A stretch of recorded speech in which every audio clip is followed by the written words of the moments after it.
Oh boy, where do I even start with this one? Over 50 musicians came in and out of this one-hit wonder band in its time, and its principal, the singer, absolutely detested his number one hit, his only hit. He hated it because he didn't think it was mixed right. He was so angry about it, he didn't listen to the song for 40 years. It's hard to believe because it was all over radio. We all loved it, still love it. It was such a big song, it bested the biggest selling artist on the planet during his unprecedented peak. This was the song that stopped him dead in his tracks. It was a dirty song in more ways than one, and it still moves the needle today. A Bottle Lightning classic, and besides its controversy, a former band member would come out of the woodwork and he claimed that the singer stole it from him. You're going to get unprecedented access next. Story of an 80s classic, Professor of Rock. Hey music junkies, Professor of Rock, always here to celebrate the greatest artists and the greatest songs of all time. You know, if you know every word of Bohemian Rhapsody or any other of these classic songs, you know what they mean, you're going to dig this channel. Make sure that you subscribe below right now. Daily Time Machine, the 60s, 70s, 80s, and 90s, all the time. Also check us out on Patreon for even more content. So it's time for another edition of our series, Bottle Lightning. This is where we celebrate a song or an album that was king for a day or many days. Here we honor artists and bands and those songs that rocketed up the charts, but for reasons unknown, they weren't able to sustain that success. Called by some as one-hit wonders, we celebrate them instead as lightning in a bottle. Today, we're heading back to 1982 to take a closer look at Dexys Midnight Runners' number one hit, Come On Eileen.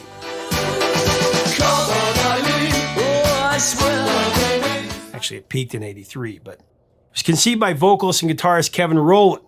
Dexys Midnight Runners were one of the most original and eclectic UK bands to break out in the 80s.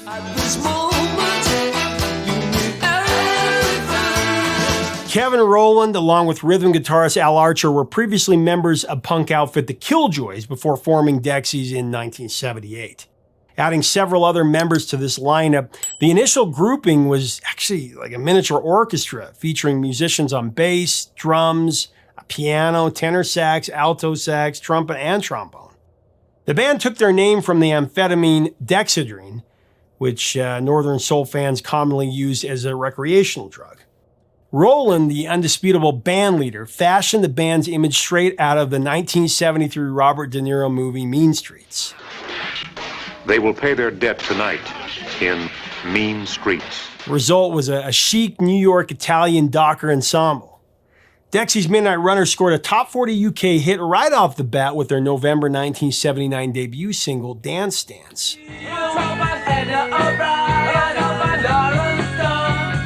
But it was their major label follow, Gino, that really broke them in the UK, going all the way to number one in May of 1980.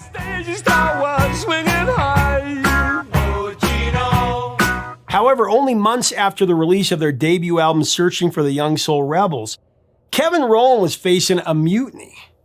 Their speedy chart success notwithstanding, Rowland's supporting cast was really put off by his iron fist leadership style, and in November 1980, 5 members defected to form a new band they called the Bureau. Then the following January, Dexy co-founder Kevin Al Archer, he jumped ship as well, forming the Blue Ox Babes. With only one bandmate left, Rowland had to swallow his pride and beg trombonist Big Jim Patterson to stick around. Said Patterson, the end of the first Dexys was such a miserable event. The band had had enough of Kevin being a tyrant. But he came to my flat and he said, "I need you, Jim." I was actually ready to join the Bureau, but Kevin said he couldn't do it without me, end of quote. Fuming at his former bandmates, Rowland was determined to be more successful than ever. In his words, it was only the motivation of wanting to do them down that made me carry on. I'm going to form another Dexys Midnight Runners, and I'm going to beat those bastards. However, after enlisting replacements, Rowland would struggle to keep that new lineup in place. In fact, just a side note, there have been more than 50 musicians associated with Dexys Midnight Runners since its inception. And during that time, there's been only one constant member, Kevin Rowland. Well, by 1982, Rowland was envisioning a radical new sound for the band. It would feature the incorporation of fiddles. Dexys would be something of a Celtic gospel mashup, a fusion of Northern soul and traditional Irish music. Once again, Rowland and Patterson set to work putting together a new lineup, this time comprising a new string section called the Emerald Express. This featured musicians Helen O'Hara, Steve Brennan, and Roger McDuff. New guitarist Kevin "Billy" Adams, he was also added. Rounding things out, there was also Seb Shelton on drums. There was Mickey Billingham on keyboards. Paul Spear was on tenor saxophone. Brian Maurice on alto saxophone. And Giorgio Kilkenny and then Steve Wynn both on bass. But new faces weren't the only change in look for this band. Out was the Mean Streets New York longshoreman style, and in came the unkept appearance of dirty dungarees, leather jackets, and neckerchiefs. This new vagabond styling, it definitely made for a striking and memorable visual. When it came time to record Dexys' second album, too-rye-ay, the band was joined by producers Clive Langer and Alan Winstanley at Genetic Studios in Berkshire. And apparently the two producers were stumped by how tightly rehearsed this band was. Rowland, in producer-like fashion, had already whipped the album into shape. All that was really left to do was to record and to mix. However, when Rowland heard the album's final mix, he hated it. It was not at all how it sounded in his head, so he asked their label Mercury Records if they could just remix it. But he was told that there was neither time nor money to do this. And since everyone else, the band, the management, and the label, they all thought it sounded just fine, no changes were made. This really bothered Kevin Rowland for years. And anytime he would talk about too-rye-ay after that, he would describe it as a soulless, flawed artifact. But regardless of Rowland's misgivings, too-rye-ay went on to become the band's most successful album by far. Released on July 22nd, 1982, it debuted at number 2 on the UK albums chart. It spawned multiple UK singles, starting with Plan B, that went to number 58, Show Me, that reached number 16, Liars A to E, that filled the chart, and the Celtic Soul Brothers, that topped out at number 45.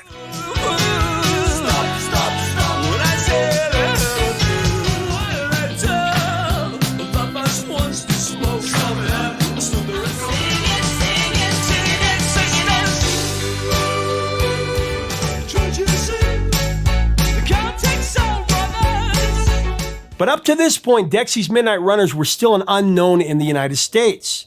However, their next single, Come On Eileen, it would change all of that very quickly. And it would become, at least for Americans, one of the greatest Ball of Lightning songs of all time. So Come On Eileen, that was written by Kevin Rowland, Big Jim Patterson, Billy Adams, and really, in a way, former Dexys guitarist Al Archer. Now, I mention Archer even though he was no longer in the band because there's some controversy about the song's authorship. Now, when Archer left the band, he left behind a demo tape that featured his future Blue Ox Babe song, What Does Anybody Ever Think About?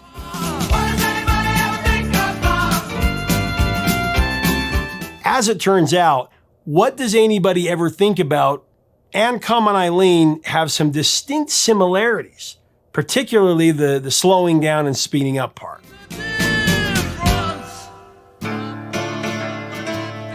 Now, when Archer heard Come On Eileen, the similarities, they weren't lost on him. He said, "It was my music. There was no mistaking it. To be fair, he wrote the words and the music, but it was the tune that was so distinctive and made it a success that tune was mine."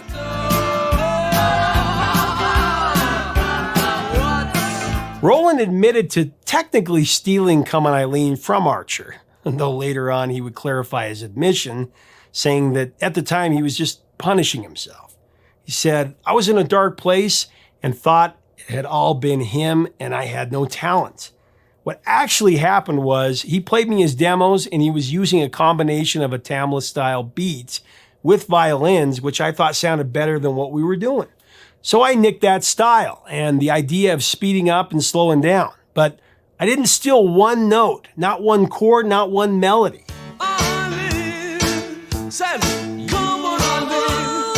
The writing process wouldn't be any less drama-filled. Rowland was obsessive in his attempts to perfect this song. He drove Patterson and sax player Brian Maurice mad. Totally mad in the process. They began by working out the chord structure, and from there, Kevin tried various melodies over the top of it.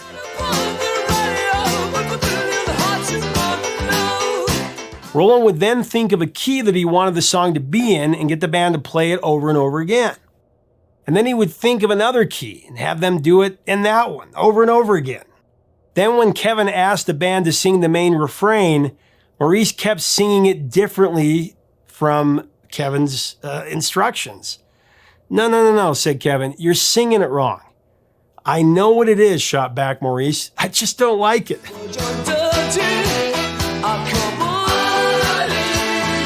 Furious, Rowland told him to hit the road.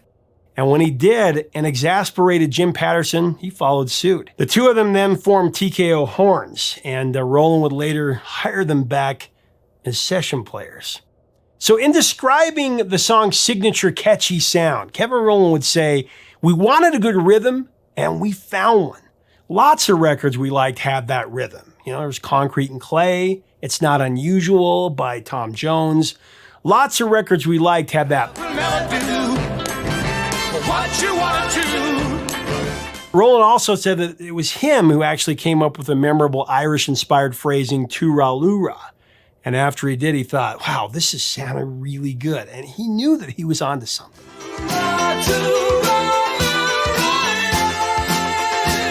So what is Come On Eileen actually about?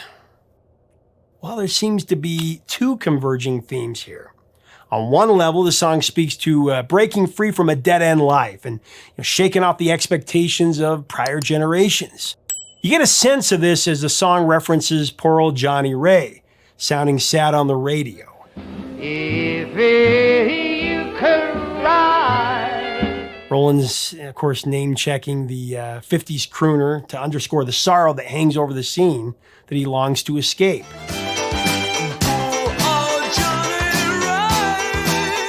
In the following verse, Rowland lays it out even more clearly. These people around here wear beat-down eyes, sunken, smoke-dried face. So resigned to what their fate is.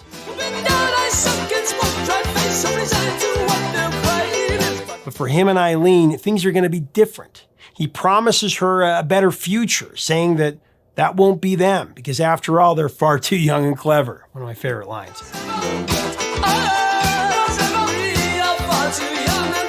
The other prominent theme that comes into play has to do with coming to terms with one's sexual desires.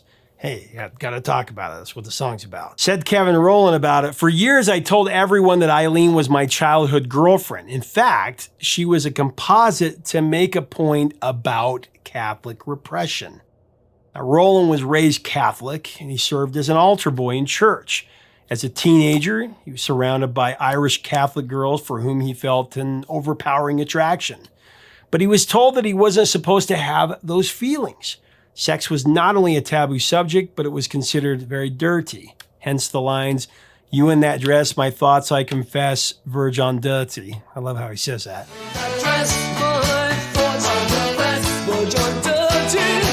Billy Joel covered a similar theme in Only the Good Die Young.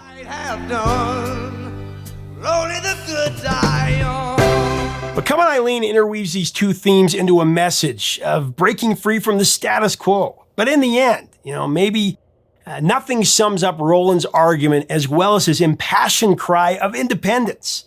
Too-rye-ay, too-rye-ay.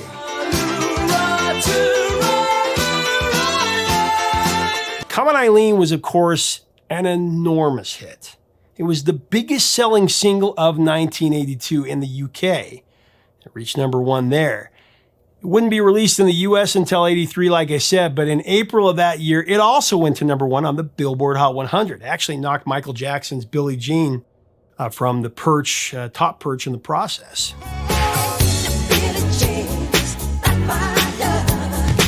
It actually pulled off a major upset by stopping MJ from having back-to-back #1 hits. He would have followed in the Beatles' footsteps. Billie Jean had been number one during the previous 7 weeks, and then Beat It would reach number one after Eileen, giving Jackson another 3 weeks on top.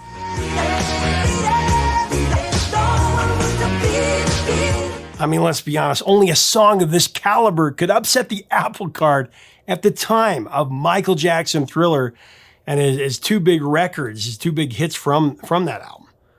I've heard from those in the know, actually, that Michael Jackson detested Come On Eileen. As Roland later said, not bad for a song that nearly split up the band, sent me to the verge of mania, and then almost wasn't even released. I always knew it was a good one. Outside the US and UK, Come On Eileen dominated as well. It reached number 9 in Austria, number 6 in Germany, number 5 in France, number 4 in the Netherlands, number 2 in Canada. And it went to number 1 in Switzerland, Australia, Ireland, New Zealand, South Africa, and Belgium.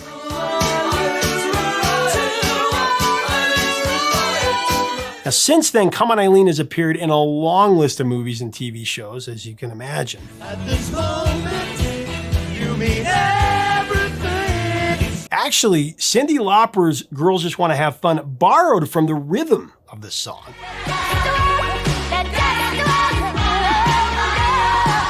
Come On Eileen was popular in the US while Lauper was recording her debut, She's So Unusual, and Cyndi and her producer were struggling to find that right rhythm for Girls Just Want to Have Fun until they heard the Dexys hit. Then it just clicked.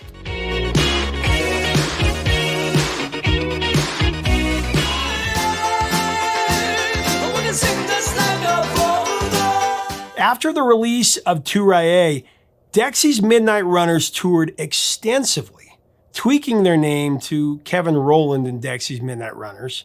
They also re-released the Celtic Soul Brothers in the US as a second single, though it stalled at number 86 on the Hot 100. Dexys would continue to churn out singles in the UK up through the mid-80s, but Come On Eileen, that would be the band's solitary US hit, making them a Bottle Lightning standard.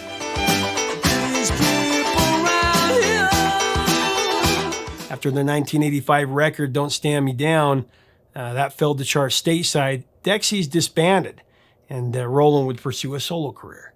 Roland later reformed the band in 2003 with a mix of new and old members. They then released a Greatest Hits album.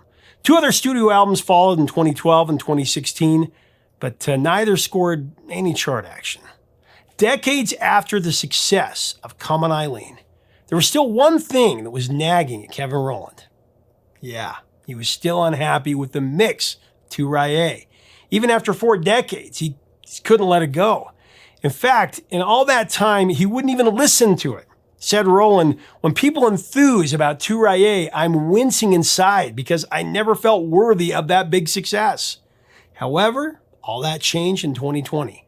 Confined to his flat during COVID-19, Roland tuned into a Tim Burgess Twitter listening party for too-rye-ay. Bandmate Kevin Archer listened as well. Afterwards, Roland and Archer chatted about the album, and Roland felt like it was finally time to do something about his frustrations. Collaborating with Helen O'Hara, the pair took notes on Roland's vision for a remixed version and turned them over to producer Pete Schweier. After it was all done, Kevin said that he was dancing around the room. He was in tears, is what O'Hara said. He was so happy.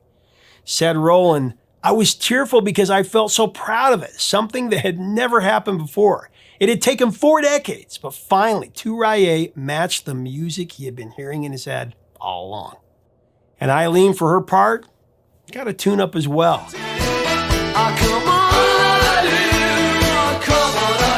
Come On Eileen was one of my favorite songs of that year in 1983. It's just a little kid. I remember the first time I heard it on the American Top 40 Countdown with Casey Kasem, and I was quick to record it off the radio. I was really fast. I always had my tape ready. It was just a few seconds in. I knew it was going to be good. I rooted for it as it climbed up the charts, and I freaked out when it hit number 1, even though my sister was livid when it knocked Michael out of number 1. I think my little brother actually was so upset he cried. Michael Jackson Thriller was popular back then.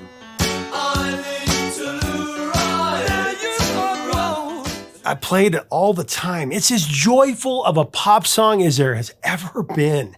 For anyone that grew up in the 80s, a true 80s kid, it's one of our all-time mantras. Too-rye-ay. Leave us a comment about Dexys Midnight Runners and Come On Eileen. What do you remember about this #1 hit? Do you remember the first time you heard it? What are your memories of it? Let us know in the comments below. Let's have a fun discussion about this. Such a great song. What do you love most about the song? What are your favorite lyrics? And make sure to subscribe if you like this video. Share with friends. The idea here is always to keep the music alive. We're celebrating the greatest music of all time, in my opinion, the rock and roll era, the 50s, 60s, 70s, 80s, 90s. Love it. Until next time, 3 chords. And the truth, my friends. Talk to you soon.